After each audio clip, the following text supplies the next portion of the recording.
National ইলেকশনের আগে আমাদের দাবি লোকাল গভর্নমেন্ট ইলেকশন করা। এটা এবারের জন্য, ভবিষ্যতের জন্য অন্তর্বর্তীকালীন সরকার বা যেই ফর্মে নিরপেক্ষ নির্দলীয় সরকার আসবে তার অধীনে করা। পাশাপাশি আপনার ন্যাশনাল ইলেকশনের পরিবেশটা যাতে এনশিওর হয়। এখানে লেভেল প্লেইং ফিল্ড, যেটা আমাদের রাজনীতিতে প্রচলিত বহুল আলোচিত ভাষা, সেটা শুধু ভাষা হিসাবে নয়, বক্তব্য হিসাবে নয়, কার্যকরভাবে এটা হয়।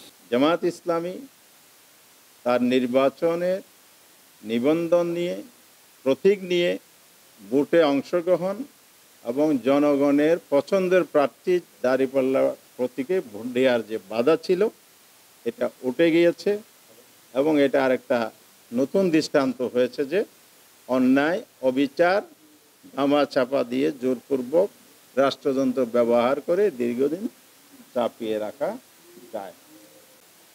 আপনার প্রবাসীদের ভোটাধিকার, বাংলাদেশের 1,10,000 মানুষ, 10 লাখ মানুষ বিদেশে কর্মরত আছে। এই 1,10,00,000 মানুষ কিন্তু তার ভোটাধিকার থেকে বঞ্চিত। তাদের অধিকারটা প্রয়োগ করতে পারছে না। তাদের মনে কষ্ট আছে, দুঃখ আছে। দুঃখ কষ্টের চাইতে তার কনস্টিটিউশনাল যে রাইট, ফান্ডামেন্টাল রাইটটা সে এখানে প্রয়োগ করতে পারছে না। আমরা এই জন্য বলেছি এই কমিশন এবং এই সরকার যেন যথাযথ উদ্যোগ নেয়।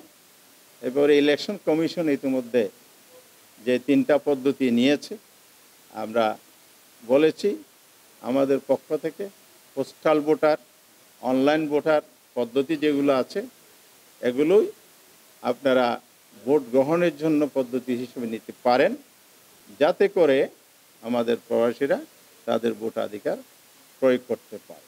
সংস্কারও হবে, সব কিছু হবে, কিন্তু এটা কাগজে যেন না হয়, এটা যেন বাস্তব ময়দানে এবং ফিল্ডে হয়। আমার কাগজের সাথে বা যা লিখিত থাকবে সেটা মাঠের সাথে মিল থাকে। জনগণের প্রত্যাশা এটাই। এই জন্য জনগণ জীবন দিয়েছে, রক্ত দিয়েছে।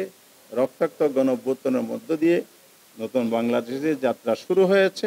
আমরা আশা করছি আগামী দিনে যখন আকাঙ্ক্ষার প্রতিফলনের জন্য ইলেকশন কমিশন আস্থার সাথে জনগণের সহযোগিতা, স্টেক হোল্ডার, রাজনৈতিক দলের সহযোগিতা এবং তাদের আরও আনুষঙ্গিক যত প্রয়োজন সেগুলোকে এনশিওর করে সামনে আগাবে। আমরা আশা করছি আগামী একটা সুন্দর নির্বাচনের মধ্য দিয়ে এদেশে প্রতিষ্ঠিত হবে, এই প্রত্যাশা আমরা রাখছি। এটাই ছিল আজকের আলোচনা। বা ন্যাশনাল চার্টার একটা হবে, এটার এক্সিকিউশনের জন্য গভর্নমেন্ট কিন্তু উদ্যোগ নেবে। আর যে বিষয়গুলো ইলেকশন কমিশনের সাথে রিলেটেড, যা আমরা বললাম, যে কয়টি বললাম, সবগুলোই হচ্ছে ইলেকশন কমিশনকে এক্সিকিউট করতে হবে। তো যারা এক্সিকিউটিভ বডি হিসেবে কাজ করবে এবং রাষ্ট্রের একটা সাংবিধানিক প্রতিষ্ঠান হিসেবে তারা রোল করবে, আমরা মনে করেছি এই জায়গাটাই ওখানকার জায়গার সাথে সমন্বয় করতে হবে এবং ওনাদের কাছে আমাদের বক্তব্যটা তুলে ধরলেই এটা